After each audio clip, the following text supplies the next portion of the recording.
chapter 7 in the Maimer. V'hinei Parach Matei Aharon Tavshin Lamed Gimel Ois Zayin. So we have been talking about the concept of sustenance, of blessing that is granted to every single person. We asked the question about why do we have to daven every day for our needs if on Rosh Hashanah and Yom Kippur, on the high holidays, it's already determined what we're going to get this coming year. So then why the need to pray every single day? It's already been predetermined. So we've explained that the issue is that while it's been determined on Rosh Hashanah and Yom Kippur what you're going to earn, what you're going to get, how your life is going to play out this year, but that's all in the spiritual realm. And the idea is, the objective is to get it from the spiritual down to this physical, material world. What's the issue? The issue is that every stage, every step of the way that your blessing comes from above down below, there are many stops along the way, or passes through many worlds and many stages, and every transition comes with another judgment and an accounting and an evaluation, so that every stage and every step of the way there's a reevaluation whether the blessing should continue to come further down until it comes to this world. And so that's the reason we daven every single day and ask for our needs every single day, in order to get that blessing, to move it along so that it continues to come down from above. Now, this is the general idea of how things work in terms of our sustenance and the energy flow from above to below, but obviously we're a little in the dark here and don't fully comprehend this concept, and talking about it going from one world to another world, within the four worlds, from Atzilus to Bria and to Yitzir and Asiyah, and so on. So in order to help us understand this idea, the Rebbe brings a metaphor. And he brings an example of a person that wants to do something. You determine in your mind that you're going to do something, and then from the moment you determined in your mind that you're going to do it until you actually do it, you're constantly reevaluating it, right? So we gave an analogy of somebody who decides he has to exercise, and he decides he's going to wake up in the morning, he's going to exercise. And yet, when he wakes up in the morning, he goes through that process again. Should I get out of bed to exercise? Should I not get out of bed? You already decided. Why the reevaluation? Because every step from when it comes from your mind to action, there's another reconsideration. Specifically, we said it goes from your intellect, where you decide to do it, then into your thought process, or to think about it, and then into your speech, and then to action. This helps us understand another issue that we had with this whole concept of the energy coming, is that when we say that we have our blessing determined before the or at the high holidays, and it's determined, but it remains in the spiritual realm, and we need to bring it down to the physical realm, we ask, on Rosh Hashanah and Yom Kippur, we're asking for our material needs. We're not asking for spiritual currency. We're asking for what we need in this world. And the determination is based on what it is that we ask for and what it is that we need in this world. So that if the determination is for physical sustenance, then why the holdup? So we explain, because even though, just like in this analogy, when a person decides he wants to exercise, we're not talking about thinking about whether exercise is good for you. We're talking about whether you're going to wake up tomorrow morning and exercise. That's what we're talking about. We're talking about how it relates to your action, to your behavior. I'm going to wake up tomorrow morning and exercise. That's the decision I made. And yet, the next morning, I'm reevaluating it. Because for it to go from the world of idea and concept into action, it has to go through this transition. It's similar to the joke that's told about the communist indoctrination camp, where they're talking about, everything has to go to Mother Russia, and you have to give, and everything is, you get half, and Russia gets half, and on and on. Anyway, finally, they want to make sure that the message is landing. So he asks, the communist asks one of the people there, one of their subjects that they're trying to indoctrinate. He says, "No, tell me, after everything we talked about, if you have 2 cows, what do?" He said, "I keep 1 cow for myself. I give the second cow to Mother Russia." Very good. "Comrade, what happens if you have 2 goats? 2 goats. Yep, I keep 1 for myself. I give 1 to..." Excellent. This is beautiful. You got the picture. "And what happens if you have 2 chickens?" The guy doesn't answer. He says, "No, what if you have 2 chickens? Tell everybody. What do you do if you have 2 chickens?" The guy's thinking, and he's hesitating. So he says, the communist says to him, "I understand. We're talking about 2 cows. They're far more expensive, far more valuable. 2 cows. Without hesitation, he said you'd keep one and you'd give one. And goats, the same thing with the 2 measly chickens. What's your hesitation? What's the holdup here? So he said, because I actually have 2 chickens. So in theory, I give 1 cow for me, 1 cow for here. It's like when people talk about charity. They're going to give charity of money that they don't have. It's a lot easier to contribute or to make a pledge on money that you don't have. But once you have it, and once it's in the bank, you have to write the check. It's a whole nother ballgame. So it doesn't. And again, we're talking about when you actually make a serious commitment. We're not talking about that you're just paying lip service. You actually decided I'm going to give X, Y, or Z. But when push comes to shove and comes time to actually do it, there's a whole reevaluation that takes place. So the same is true with with everything that we have coming to us. Every step of the way, and in a sense, it's even more than the analogy we gave with our thought process and how something goes from an idea until it's put into action. Because ultimately, even though we talked about in the last class at length the difference between our intellect versus our garments that are external, right? Even so, regardless of the fact that you have the garments that are the external energies and faculties of the soul, and the internal faculties, the intellect and the emotion, at the end of the day, they're all human faculties, and therefore they're all limited. And so the transition from one to the other, or the distance from, let's say, your intellect, the highest point of your intellect, to your action, as vast as that gap might be, it's still not insurmountable. It's still all within the realm of limitation, a finitude. But when we apply that up to heaven, so the world of Atzilus is an entirely different world than the world of Bria. And Bria different than we call them worlds. Part of it is for a reason. You think about something it's another world. It's another reality. So the distance there is far greater. So our energy for it to come from above to below has to overcome a lot more than our ideas that we decide we're going to do something have to go from our mind into action. So we can understand why there could be a delay and a holdup in what we have coming to us. Okay. That's what we explained till now. But if you remember, in the beginning of the Mimer, we said that we're talking about the staff of Aharon, the high priest, and the staff had bloomed and blossomed, and it grew almonds. We said, why almonds? Because almonds ripen very quickly. Right, from the moment they bud until they're ready is a lot faster than others. And we said, right, at the outset, that's a metaphor for the priesthood. That the priestly blessing comes very quickly. Priesthood, the idea of the priesthood, the function of the priest, which is to bless the people, that comes very quickly. That blessing comes very quickly. So we're already dealing with the awareness that the priestly blessing is something that happens quickly. But now that we've just finished explaining that for a blessing to come down, it has to go through a long, lengthy process, and there's potential delays and obstruction and obstacles that it has to overcome, and sometimes it doesn't actually even end up coming all the way down. So then, now we'd have to understand the other way. So how is it that the priestly blessing can surpass all this, can go through it, bypass this whole process, and it can come down quickly? So that's what we have to say. That's the topic now in chapter 7. So v'hinei, ikov sheyachol li yisbaham shachem memadrega lamadrega hu kisharatzin shalei ba'adavru mitzad ha'seichel. How is it? We explain that everything that comes from above has to come through many different levels and stages and constantly reevaluated, and therefore there are all kinds of delays and, in fact, potential obstacles that will prevent it from coming. So when is that the case? That is when the will comes based on intellect. However, when a person's desire comes from the fact that he has pleasure from it, especially when we're talking about pleasure that's beyond the intellect. In other words, not a rational pleasure, but an essential pleasure that supersedes or that precedes the intellect.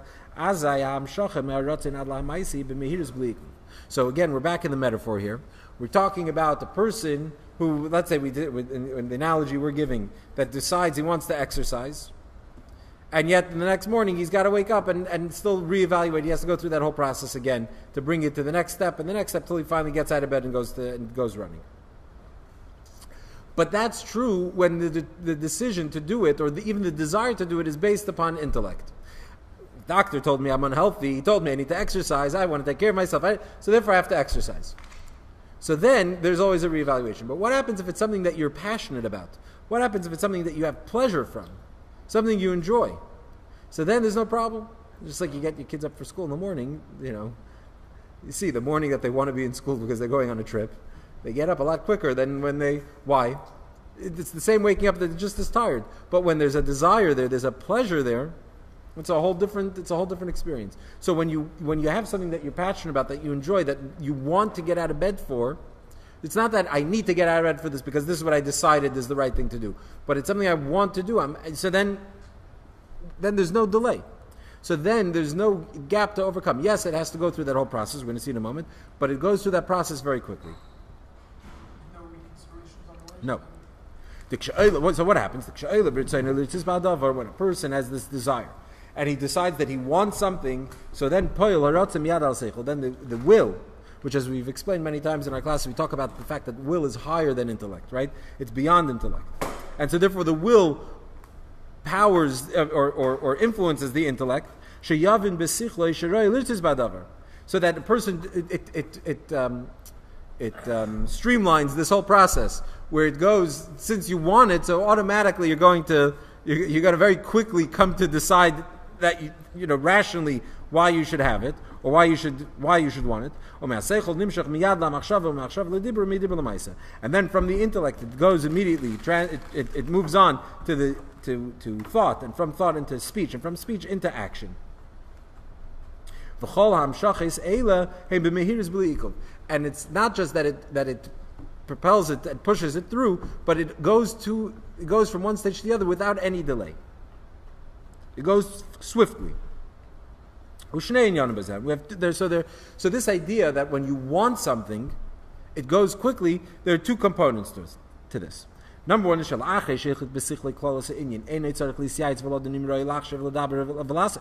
Number one is once you want something, you don't have to reconsider whether it's appropriate to think about it or to speak about it or to do.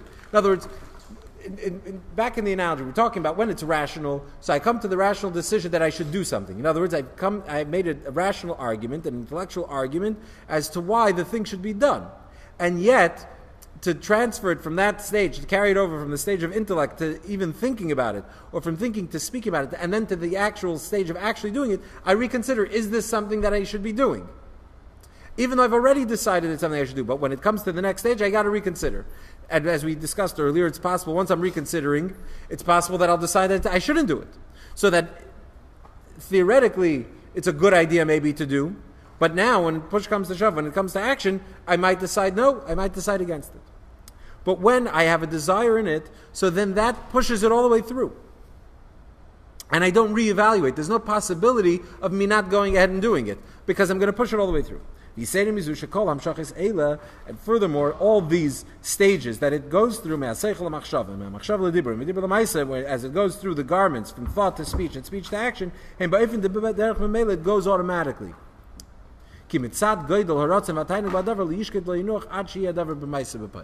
Because since you have a great desire for this thing, so you're not going to rest until it comes to fruition. So we see that even though when we're talking about behaving rationally, when what we're doing is guided by our rationale, so here every step I reevaluate, I reconsider. It's possible that I'll do it. It's possible I won't get carried through with it. All these things are possible, and it's a process that you go through. But when I desire it, when I want it, when I have pleasure in it, so then number one, I don't reevaluate. That wanting it, that pushes it through. And furthermore, it comes through very quickly without any delay, because I'm not going to rest until I actually have that thing. Right? So if you're excited to do something, you might not even be able to sleep the night before out of your excitement, because you're ready to go. So that's in the metaphor. The same is true with regard to what we're talking about, the analog we're talking about as far as the priestly blessing. That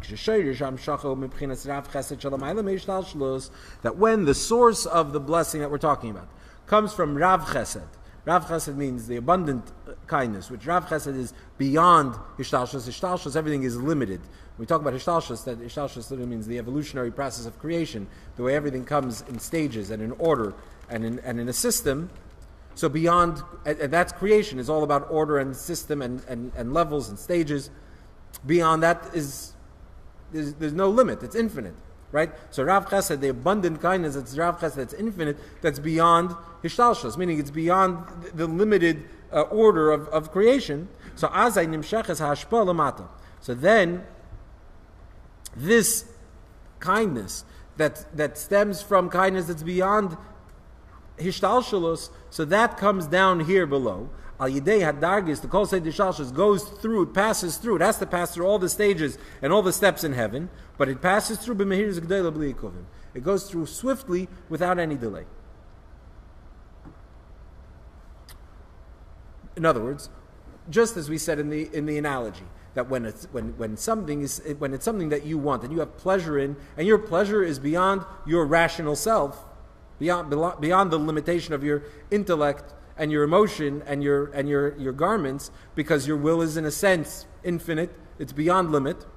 So then it passes through all of those stages quickly. So the same is true here. When we're talking about blessing that's due to come to the person, but it's a blessing that is rooted beyond hishtalshalus, so that's similar to what we're talking about, this infinite, sort of limitless possibility of will. So the same is true above, when it comes from beyond hishtalshalus, meaning from that level of infinity, so then it passes through all of the levels of order very quickly, until it comes down here below. In addition to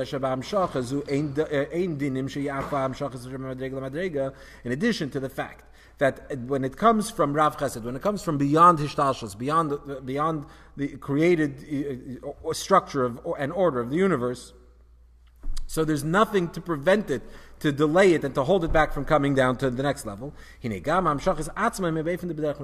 Furthermore, it comes automatically.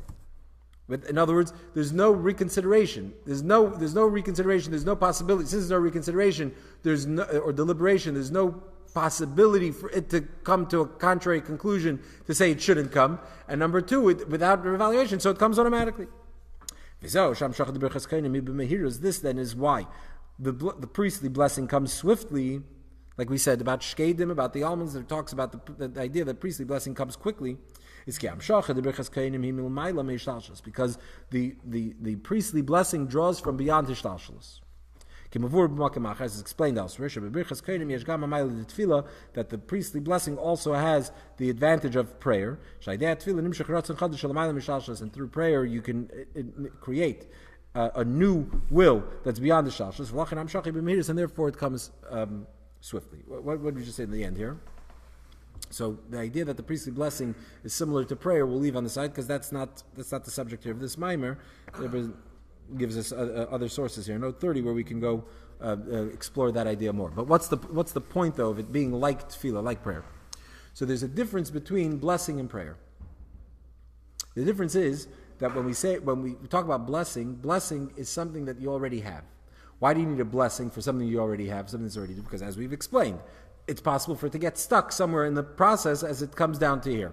So the blessing is sort of a help along. It brings something. A tzaddik, you go to a tzaddik, let's say, it gives you a blessing, and that blessing helps move whatever you have due to you, have it come down into this and manifest in the physical world. That's blessing. But blessing is only a process through which we can take something that's already there and just bring it down lower so it comes here, it doesn't get stuck in heaven. Prayer, on the other hand, prayer has the ability to create something new. When we say prayer, how do you start many prayers? You start Yehi Ratzin. Yehi Ratzin. May it be your will. What's the meaning of may it be your will? Now it might not be your will, and we're praying that it should become your will. In other words, we're praying for a new will, that there should be a new will, a new desire.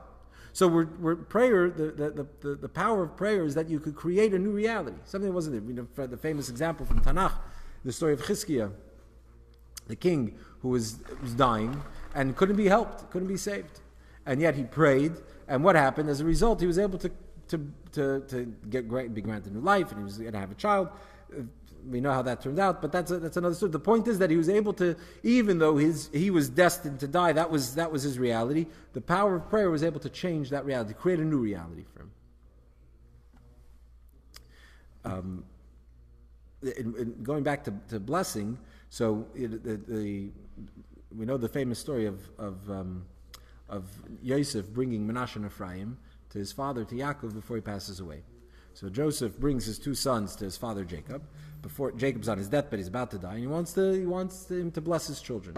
So Yaakov goes and moves his hand. He puts the right. So Joseph places his children, Menashe and Ephraim. He places Menashe on the left side and Ephraim on the right side. So like that, when they're facing Jacob, Jacob puts his hands down. The one sitting on the left, the one sitting to the left of the other, he gets his right hand. The right hand is the dominant kindness. That's the dominant blessing. And the one on the left, he's going to put his hand on the left. That's the younger one.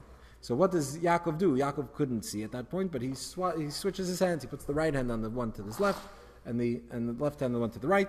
So Joseph says, "Father, I'm sorry, but this one, you're mixing them up. This one's the older one, so you should put the right hand on the older one." So what's Yaakov say? He says, I know which one's the older, but this one, the younger one's going to be greater. And so therefore he requires greater blessing. So the question's asked, you're coming for a blessing, so bless him that the older one should be greater. Why is he switching his hands? Because Ephraim is destined to be greater than Manasseh, but if you're coming for a blessing, so bless him that Manasseh should turn out greater, and then put the right hand on. How does that address the issue? So what's the meaning? So based on what we're just saying, the concept of blessing is that you're not creating something new. Ephraim is destined to be greater than Manasseh. That's the reality. The blessing is only about bringing that out, so that happens, that comes to fruition. But it's not about creating something new. The blessing is not about rewriting the story so that Manasseh becomes greater than Ephraim. It's simply bringing that energy, and because they're destined, this one's destined to be greater, so therefore for the blessing he needs more of a push-up for his blessing because he's destined for further greatness. So it explains that, right? It gives us insight into that whole story, how that works. Because the blessing is all about drawing what's already there within Hishtalshalos, to put it in the terms of the Maimer, what's already within the realm of possibility for it to come down and to be manifest and come to fruition. Later on, Yaakov blesses his children in the same parsha. After he blesses Manasseh and Ephraim, and then he blesses all his children. He gives them each a blessing, and then the conclusion of that episode of Yaakov blessing his children is, it says, "Ish asher kivirchasei beirach Isam." That the verse says that Jacob blessed each one of them according to their blessing. Again, the same idea. What does it mean? He blesses them according to their blessing. What do you mean? Giving them give them a blessing. Meaning is because what was already coming to them, that's what he was trying to push along with his blessing. Ish asher kivir chasai, the blessing that he already had in his spiritual account, and that's what Yaakov was hoping to bring out by blessing them, that what's already there should come for them. Whereas prayer is different. There's a story with the Rebbe Rashab. The Rebbe brings the story. Look at the Sichos it brings out sort of a slightly different point, but I think the concept still helps us understand. There's a story of the Rebbe Rashab in the early years when he assumes leadership. This is the fifth Chabad Rebbe Shalom Daiber. He assumed leadership of the Chabad movement, and so early on in his leadership, he was also a young man. And a chassid comes to him, and for a private audience, and he bears his soul to him. He had something very, very serious. He needed a serious blessing, and the Rebbe says to him, "I'm sorry, I can't help you. I can't help you." So imagine the chassid's coming for a blessing from his Rebbe, and he bears his soul, and the Rebbe says, "I can't help you." He's devastated. He goes out and he's devastated, and he's sobbing uncontrollably. The Rebbe Rashab's older brother, Rebbe Zalman Aharon, known as the Razah, notices this guy sitting there totally devastated. So he asks him what's going on. He said, "I went in for a blessing, and the Rebbe told me he can't help me." So the Razah goes into his younger brother and he says, "Is this how it works? I mean, this is how you're gonna, this is how this whole Rebista thing is going to work. A guy comes to you, bears his soul, he needs a blessing, and you tell him you can't help him. That's how this is going to go." And he says, this guy is sitting there totally devastated. He's totally broken. He's sobbing uncontrollably. So the Rebbe hears him. He says, "Really, that's the case." The Rebbe puts on his gartel, and he summons this chassid back in. And the chassid comes back in, and the Rebbe gives him a blessing. So the Rebbe discusses in the Sikhi, what's going on here? Just to play with the guy's feelings, tell him you can't help. Could you help him or could you not help him? Like, what's the deal? So the Rebbe brings out a different part of the point, but I think it's related. When the chassid comes into the Rebbe can't help him. He couldn't help him. He realized that what this chassid needed was not in the bank account. He can't give him that blessing. There's no blessing to draw from. But when the chassid goes out and he's devastated, and now suddenly he opens up a new possibility. Now he's totally broken, and he's drawing from beyond his own spiritual bank account. It's the power of prayer that has the power to draw from beyond hishtalshus, from beyond order, from beyond that finite process of even in heaven.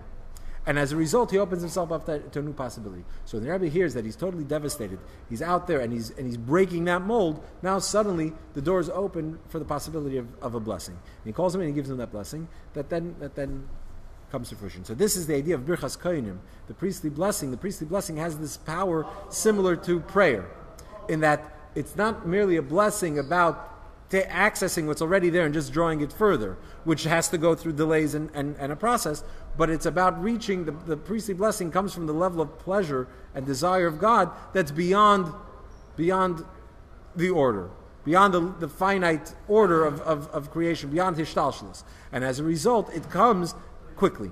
Comes quickly without delay, and there's no part of it that will prevent it from coming into the physical world. So that's the advantage of the priestly blessing, and this relates to the idea of the shkedim we talked about, the idea of the almonds, that the priestly blessing comes quickly, just like almonds. The idea of coming quickly because the speed with which it comes is an indication of the level where it comes from. The fact that it comes quickly shows that it's coming from higher than Hishalshus. It's coming from a level of divine will, of God's desire and pleasure and desire that's beyond order. And that's why it comes swiftly, as we'll further explore in chapter 8. How are we doing on time? That's it? So we continue chapter 8. Yeah. Sure. I thought also the power that it comes by. Like a Kohen, if he's not feeling the love, he can't